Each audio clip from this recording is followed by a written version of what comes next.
How to buy Pi token on OKX. Now, first of all, open the OKX app and now select your wallet. Now, after that, tap on trade. Now, as you can see, just go back. Now, tap on trade again. As you can see here, select the buy option, not sell option.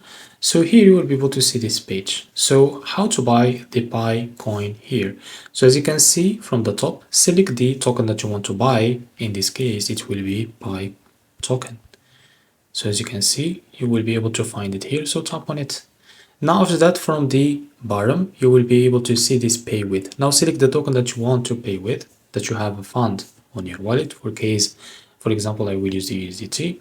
And now here, as you can see, type how much you want to buy of that token that you have on your wallet to be able to exchange it for Pi coin to buy it on your wallet. So after that, tap on flip up USDT. As you can see, tap on I understand the risk and start trading.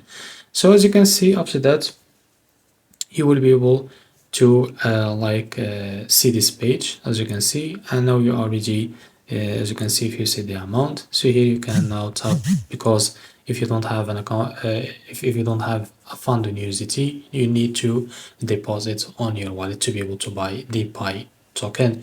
So this is how to buy Pi token. If you found it very helpful, please like and subscribe. See you next video.